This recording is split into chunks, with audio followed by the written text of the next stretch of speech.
36절부터 46절까지.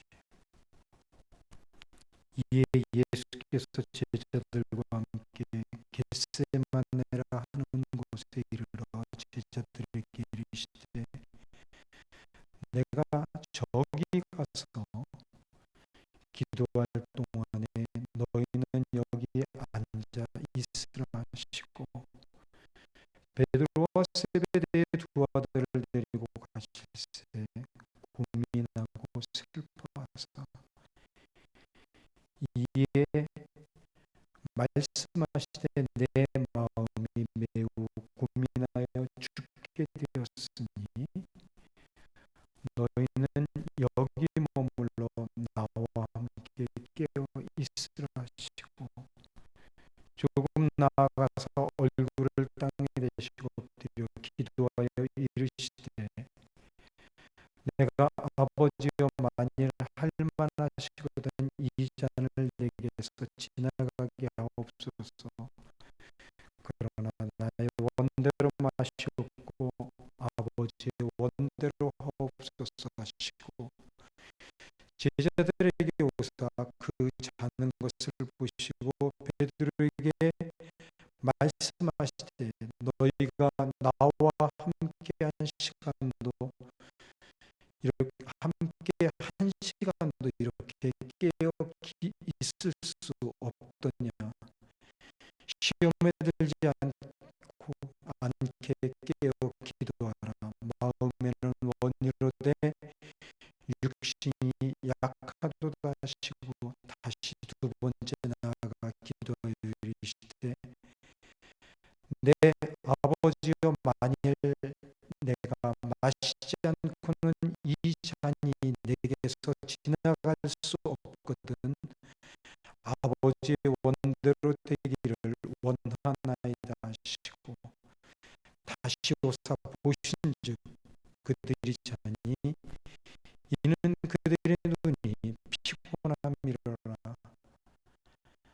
또 그들을 두시고 나아가 세 번째 같은 말씀으로 기도하신 후 이에 제자들에게 오사 이르시되 이제는 자고 쉬라.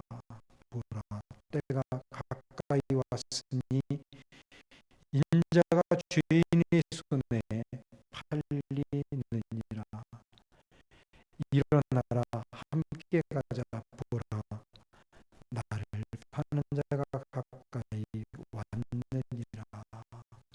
아멘.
시간도 이제 우리가 마음의 문을 열고 말씀을 함께 나누기를 원합니다. 성령 하나님께서 간섭하시고 특별히 고난주간을 맞이하면서 고난과 관련되어진 내용들을 묵상할 때 고난의 참된 의미를 깨닫게 하시며 그 고난의 의미가 오늘 우리의 마음과 삶 속에서 아름다운 열매로 나타날 수 있도록 인도해 주시옵소서. 예수님의 이름으로 기도드렸습니다. 아멘.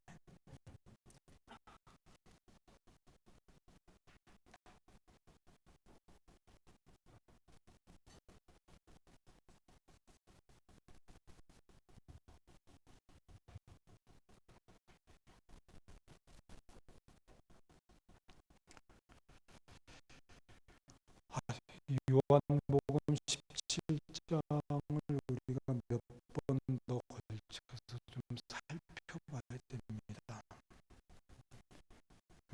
더 다뤄야 될 내용들이 많고 이 17장 전체는 예수님의 그 기도문이기 때문에 상당히 중요한 내용들을 담고 있습니다. 그리고 복음서 전체를 요약하고 있는 부분들이 거기에 다 들어있다고 해도 틀린 말이 아닐 것입니다.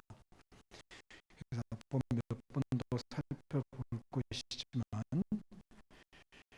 이제 오늘 예수님의 고난과 관련된 말씀과 다음 주 부활주일과 관련된 말씀이기 때문에 이 요한복음 말씀의 강의는 잠시 뒤로 미루고 복음서 기록 중 예수님의 고난에 대한 부분을 먼저 좀 생각해 보려고 합니다. 요한은 어떠한 이유에서인지 예수님께서 오늘 본문에 기록된 이 겟세마네 동산에서 기도하신 내용에 대해서는 그렇게 자세하게 기록을 하지 않았습니다. 그렇지만 요한복음 18장 2절과 3절 사이에는 요한복음을 제외한 세 복음서가 비교적 자세하게 기록하고 있는 예수님의 겟세마네 동산에서의 기도가 있습니다. 그리고 기도는 예수님의 고난에 대해서 많은 것들을 생각해 주는 내용들을 담고 있습니다. 이제 다락방에서 최후의 만찬과 광론 기도를 마치신 예수님은 제자들과 함께 다락방을 떠나서 예루살렘 성 밖으로 나가시게 됩니다. 성벽을 따라 나 있는 길을 걷던 예수님과 제자들은 요한복음 18장 1절에 나와 있는 대로 기드론 시내를 건너서 그 건너편에 있었던 겟세마네 동산으로 가셨습니다. 지금 기드론실에는 예루살렘과 감람산 사이를 가로지르는 자그마한 개천이라고 말하기도 힘들 정도의 실개천이 되어져 있다 그래요. 그러나 당시 6월절을 맞이해서는 수많은 제물들이 성전 안에서 하나님 앞에 바쳐졌는데 6월절 양으로 바쳐진 제물은 한 번에 많게는 2만 25만 6천 마리가 동시에 제물로 바쳐졌다 그럽니다. 그러니까 이 성전 제단에서부터 양을 잡을 때 흘러내린 이 피가 하수구를 통해서 흘러나와 이 기드론 시내가로 흘러나갔던 것입니다. 모르긴 해도 달빛을 따라서 예수님과 함께 제자들은 성전으로부터 흘러나오는 양의 검붉은 피로 뒤덮인 기드론 시내의 모습을 보았을 것이라 여겨집니다. 그렇게 해서 도착한 것이 바로 겟세마네 동산이었습니다. 동산에 도착하신 예수님은 사랑하는 제자들 대부분을 동산 입구에서 앉아 기다리라고 말씀하시지요. 그리고 3명의 제자를 따로 데리고 동산 좀 더 깊은 곳으로 들어가십니다. 그러나 지금 예수님의 마음은 슬픔과 고뇌로 가득합니다. 성경 기록을 보면 본문에서 내 마음이 고민하여 죽게 되었으니 또 고민하고 슬퍼하사라고 말하고 있고 마가복음 14장 33절에서는 심히 놀라시며 슬퍼하사라고 기록을 하고 있습니다. 그만큼 예수님의 마음은 복잡했고 무엇인가로부터 눌려있는, 그래서 매우 괴로워하고 있는 모습을 그리고 있습니다. 따라서 동산 입구에 남겨두신 제자들을 향해 여기 앉아서 기다리라고 하셨던 예수님의 말씀은 곧 이곳에서 평상시 기도하는 습관대로 제자들에게 자신을 위해 기도해 줄 것을 부탁하는 말이나 다름이 없었던 것입니다. 예수님은 지금까지 이런 모습을 보인 적이 한 번도 없었고 또 이렇게 제자들에게 부탁하신 적도 없었습니다. 예수님은 그만큼 지금 심각함을 느끼고 있었지만 예수님이 기도를 마치는 순간까지 깊은 잠에 취해 있었던 모습에 비춰볼 때 제자들에게는 전혀 어떤 위기감이나 예수님이 느끼는 압박감, 고뇌 같은 것들은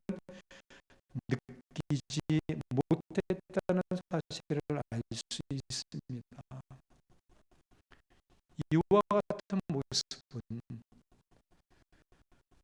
특별히 동산도 깊은 곳으로 함께 했던 세 명의 제자 베드로와 안드레, 야고보와 요한에게도 마찬가지였습니다. 예수님은 마치 이 제자들이 자신의 마음을 짓누르고 있는 그 고통, 그리고 장차 마셔야만 하는 하나님의 진노의 잔, 분노의 잔으로 인하여 느끼고 있는 슬픔과 고뇌를 조금은 경감시켜줄지도 모를 최소한의 위로를 제자들로부터 구하시기 위해 깨어 기도하라고 부탁하셨지만, 이들 세 명의 제자들 역시도 예수님의 마음에는 조금도 아랑곳하지 않는 깊은 잠에 빠지는 모습을 보여줍니다. 이제 예수님은 피조물로서 하나님께 행할 수 있는 가장 강력한 무기인 기도를 시작하시지요. 그렇습니다. 우리가 하나님 앞에 행할 수 있는 가장 강력한 무기가 있다면 그건 기도입니다. 기도 외에는 없습니다. 그 기도를 예수님이 하고 계십니다. 왜요? 인간이신 예수님이 하나님 앞에 자신의 심정을 토해내고 부탁할 수 있는 건 기도밖에 없기 때문입니다.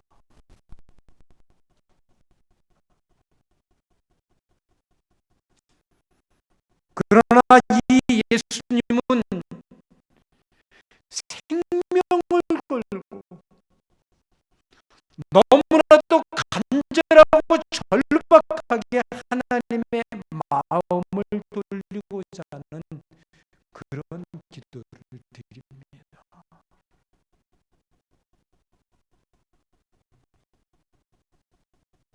이렇게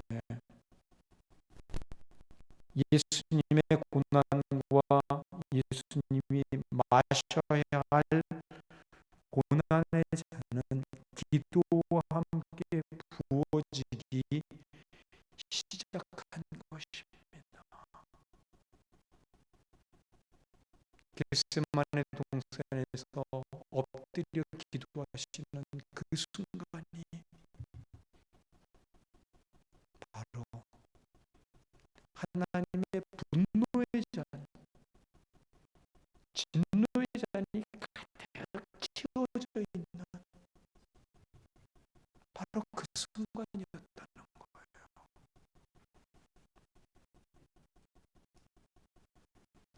갈보리의 십자가는 이미 겟세마네에서부터 시작된 것입니다. 그래서 예수님은 고백했습니다. 마가복음 14장 34절 말씀이지요. 내 마음이 심히 고민하여 죽게 되었으니.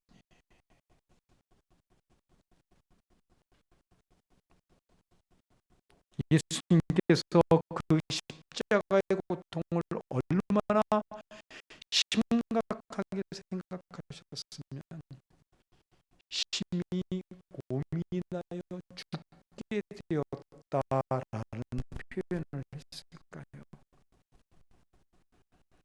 지금 예수님이 겟세마네에서 직면해 있는 문제는 하나님의 심판의 잔, 분노의 잔을 자신이 감당해야 할 몫으로 인정하고 때가 되면 십자가를 통해 마시기 위해 최종적으로 지금 이렇게 두 손으로 받아든 그런 상태입니다.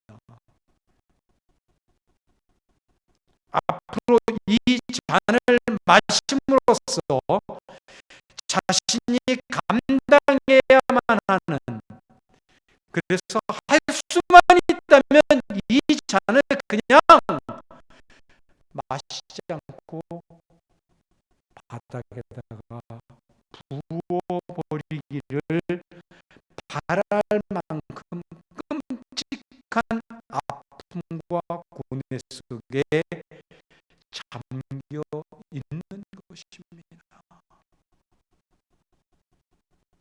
이 잔은,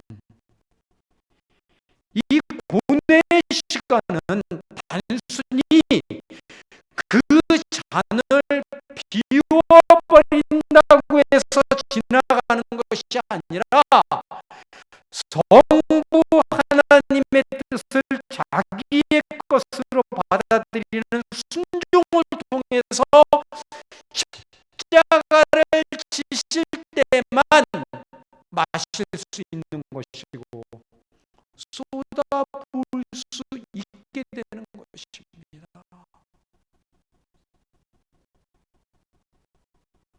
십자가 외에는 방법이 없었어요.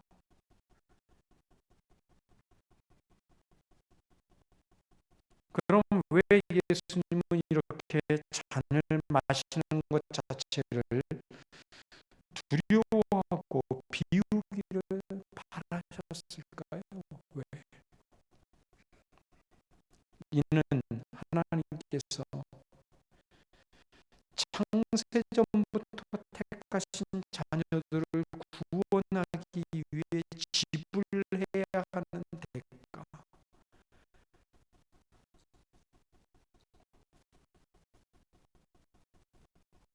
하나님의 분노의 칼이에요. 심판의 칼이고 진노의 칼입니다.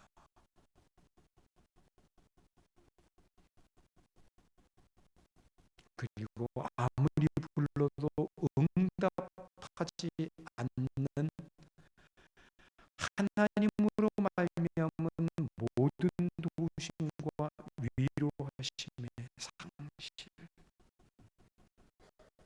그래서 하나님으로부터 버림받았다는 아픔, 그리고 죄를 짊어진 대속물로서 자신을 향해 쏟아지기 시작하는 그 하나님의 분노의 화살을 현실적으로 현재적으로 느끼는 고통 때문이었다고 할 수 있을 것입니다. 그 중에서도 다윗이 시편 22편 1절과 2절에서 고백한 대로 내 하나님이여 내 하나님이여 어찌하여 나를 버리셨나이까? 어찌 나를 멀리하여 돕지 아니하시오며 내 신음소리를 듣지 아니하시나이까? 내 하나님이여 내가 낮에도 부르짖고 밤에도 잠잠하지 아니하오나 응답하지 아니하시나이다라는 고백은 하나님으로부터 버림받는 고통이 얼마나 큰 것인가를 어렴풋이나마 짐작하게 하지요. 다윗은 이렇게 하나님으로부터 버림받은 심정을 또 다른 시편인 6편 2절과 3절, 6절과 7절에서 이렇게 고백합니다. 여호와여, 내가 수척하였사오니 내게 은혜를 베푸소서. 여호와여, 나의 뼈가 떨리오니 나를 고치소서. 나의 영혼이 매우 떨리나이다. 여호와여, 어느 때까지니까? 내가 탄식함으로 피곤하여 밤마다 눈물로 내 침상을 띄우며 내 요를 적시나이다. 내 눈이 근심으로 말미암아 쇠약하오며 내 모든 대적으로 말미암아 어두워졌나이다. 지금 예수님이 호소하고 있는 고민과 고뇌는 바로 이런 유의 것들이었습니다. 하나님은 다윗을 통해 예수님이 장차 겪게 되실 하나님으로부터의 버림받은 상태의 심리적인 상황을, 영적인 상황을 미리 이런 식으로라도 표현하시고자 하셨던 것이고, 다윗을 통해 하나님으로부터 버림받은 자녀의 심정이 어떤 것이었는가를 이렇게라도 보여주고자 하셨던 것입니다. 물론 우리의 어떤 언어의 표현으로도 예수님이 당시에 겪으셨던 마음과 영적인 상태는 표현할 수 없을 것입니다. 단지 근사치에 가까운 성경 구절을 인용해서 그 마음을 헤아려 볼 뿐이지요. 그래서 제가 자주 말씀드리는 것처럼 하나님으로부터 버림을 받았다는 느낌의 고통은 경험해 보이지 않은 사람들은 이해할 수 없는 영적인 것이고 심리적인 것입니다. 그러나 그 영적이고 심리적인 것은 결국 그 사람의 삶 전체를 망가뜨리는 모습을 우리가 주변에서 자주 보지 않습니까?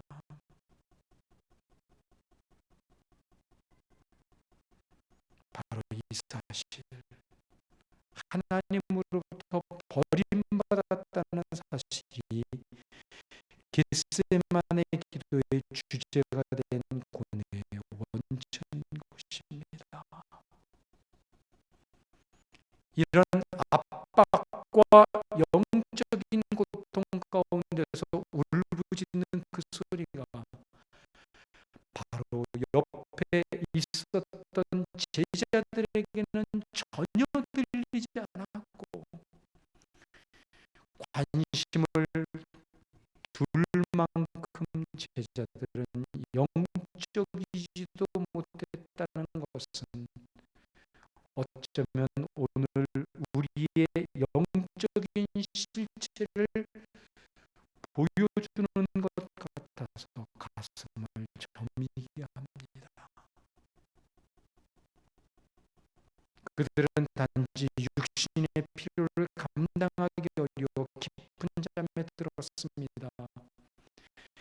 한쪽에서는 피를 기뻐하는 심정으로 하나님께 부르짖고 있는데 바로 옆에서는 코고는 소리와 함께 깊은 잠에 빠진 제자들의 모습은 너무나 대조적인 것이고,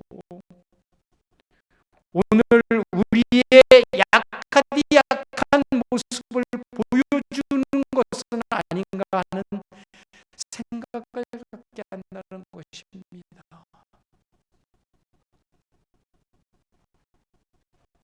따라서 오늘 우리는 제자들의 이런 모습을 통해 우리 자신의 영적인 상황을 점검하고 도전을 받는 기회로 삼아야 하지 않을까 생각했습니다.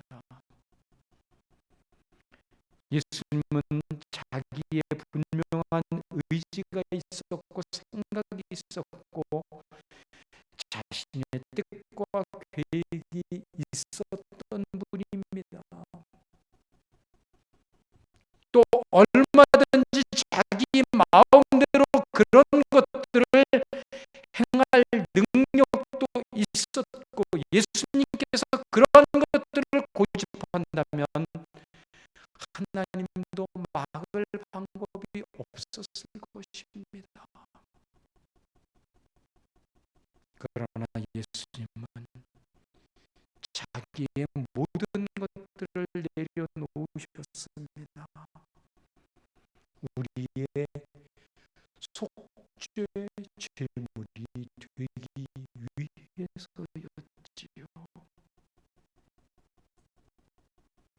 우리를 구원하고 구속하기 위해 자신이 하나님의 분노의 잔, 진노의 잔을 마시기로 한 것입니다. 자신이 하나님으로부터 버림받는 아픔이 있을지라도 우리를 기억하고 하나님 아버지의 품으로 양도하기 위한 절절한 사랑의 마음이 가득했기 때문인 것입니다. 이는 분명 우리를 향한 너무나도 간절한 하나님의 열심 때문이었고 예수님의 열심 때문이었습니다. 그래서 군병들이 예수님을 결박하고자 했을 때 베드로가 칼을 휘둘렀지만 베드로를 말리고 순순히 체포를 당하신 것입니다. 예수님의 말씀대로 당장 하늘에서 12 군단도 더 되는 천군 천사들을 동원하실 수도 있었지만 순순히 체포당하심으로 자기의 모든 것들을 내려놓고 하나님의 것을 자기의 것으로 삼으신 것입니다. 체포를 당하시는 순간부터 예수님은 겟세마네에서 가득 채워진 하나님의 진노의 잔을 조금씩 마시기 시작하신 것입니다. 그 진노의 잔을 마시기 시작한 첫 번째가 순순히 체포를 당하신 것이라는 겁니다. 이렇게 체포되심으로 시작된 죄인의 삶과 그로 인한 모든 고난과 형벌이 바로 방금 전 예수님께서 동산에서 그렇게 절박하고 부르짖음으로 기도하며 염려하던 고난의 잔이 시작된 것을 의미하는 것입니다. 예수님은 죄인들과 똑같이 체포되심으로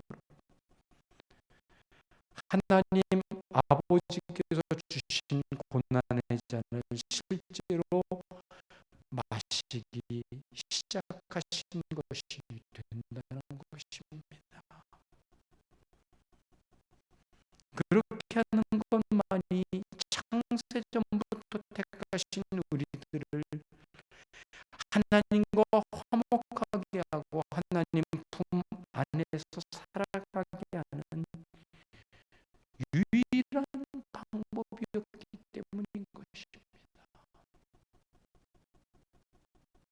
따라서 오늘 우리는 고난 주간을 맞이하며 만유의 심판의 주요 죄는 조금이라도 용납하시지 못하시는 공의의 하나님께서 심판하시기로 작정하신 분노의 잔을 쏟아붓기로 작정하신 우리 모두의 모든 죄악을 사랑하는 아들 예수님에게 전가시키므로 그를 버리셔야만 했던 아버지 하나님과 그러한 아버지의 뜻을 알고 자신이 그 모든 죄를 전가받기로 하나님의 분노의 잔을 마시기로 함으로써 죄를 담당하기를 동의하신 그리스도를 다시 한번 깊게 묵상해 볼 수 있기를 바랍니다. 천국에는 영원한 의가 기록된 심판의 책이 한 권이 있습니다. 이 책에는 무한하고도 엄격한 공의가 어둠과 빛을 모두 감찰하시는 불꽃 같은 눈으로 모든 가증한 자들에게서 찾아내는 죄목들이 하나도 빠짐없이 기록되어져 있습니다. 그런데 그 기록된 책이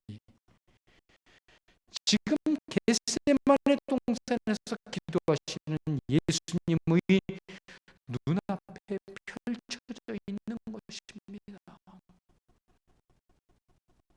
거기에는 하나님께서 지금 예수님에게 남김없이 전가시키려는 우리 모두의 모든 불법이 낱낱이 기록되어져 있습니다. 그 책에서 고발하는 모든 죄에 대한 책임을 전적으로 자기의 것으로 삼아 예수님이 짊어져야 하는 그 심정을 한번 헤아려 보십시오. 아니,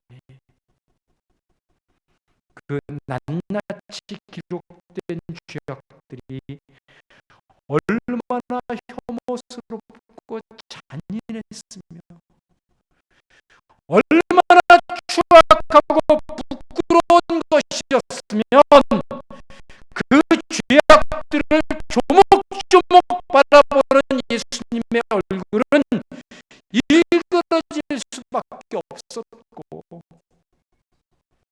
그 죄악들을 예수님에게 전가시키는 고통은 예수님으로 하여금 피와 같은 땀을 흘리게 만들 수밖에 없는 고통과 고뇌 그리고 슬픔 속에 잠기게 하는 결과를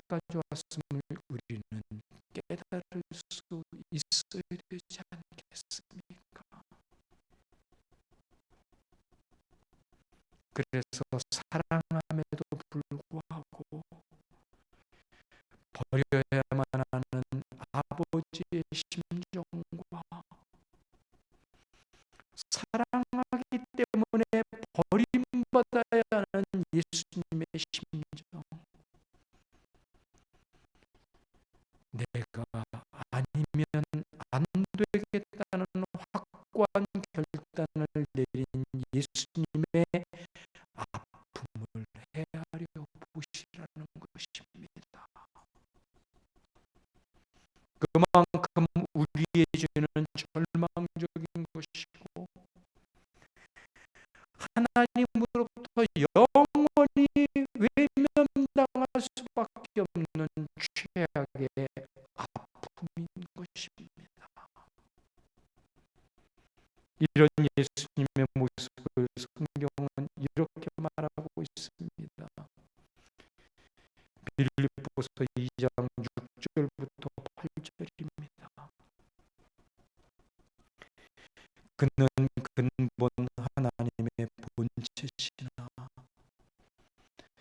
하나님과 동등됨을 취할 것으로 여기지 아니하시고 오히려 자기를 비워 종의 형체를 가지사 사람들과 같이 되셨고 사람의 모양으로 나타나사 자기를 낮추시고 죽기까지 복종하셨으니 곧 십자가에서 죽으심이라. 이렇게 놀람과 고민, 슬픔과 고뇌로 시작된 예수님의 고난의 자는 십자가에서 그 절정을 이루게 되지만 하나님은 그런 예수님을 죽은 지 사흘 만에 다시 부활의 영광을 주셨고 모든 만물의 주가 되게 하셨으며 우리를 하나님 사랑 안에서 살아가도록 허락하셨지요. 하나님이 예수님을 지극히 높여 모든 이름 위에 뛰어난 이름을 주셔서 하늘에 있는 자들과 땅 아래에 있는 자들로 모두 무릎을 예수의 이름에 꿇게 하셨다고 성경은 우리에게 말씀하고 있습니다. 그 결과로 나타난 것이 고린도후서 5장 21절입니다. 하나님이 죄를 알지도 못하신 이를 우리를 대신하여 죄로 삼으신 것은 우리로 하여금 그 안에서 하나님의 의가 되게 하려 하심이라. 고린도후서 8장 9절입니다. 우리 주 예수 그리스도의 은혜를 너희가 알거니와 부요하신 이로써 너희를 위하여 가난하게 되심은 그의 가난으로 말미암아 너희를 부요하게 하려 하심이라. 이사야서 61장 10절 말씀입니다. 내가 여호와로 말미암아 크게 기뻐하며 내 영혼이 하나님으로 말미암아 즐거워하리니 이는 그가 구원의 옷을 내게 입히시며 공의의 겉옷을 내게 더하시니 신랑이 사모를 쓰며 신부가 자기 보석으로 단장함 같게 하셨습니다. 이 기쁨이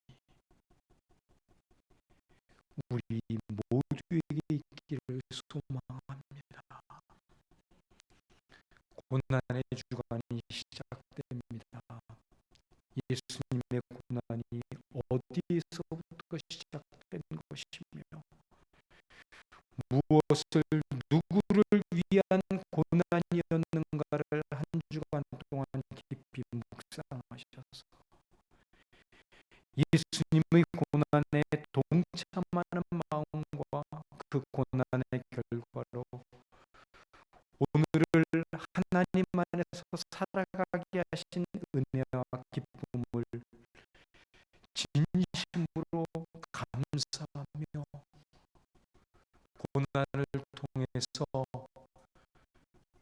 하나님이 기대하시는 소중한 믿음의 열매,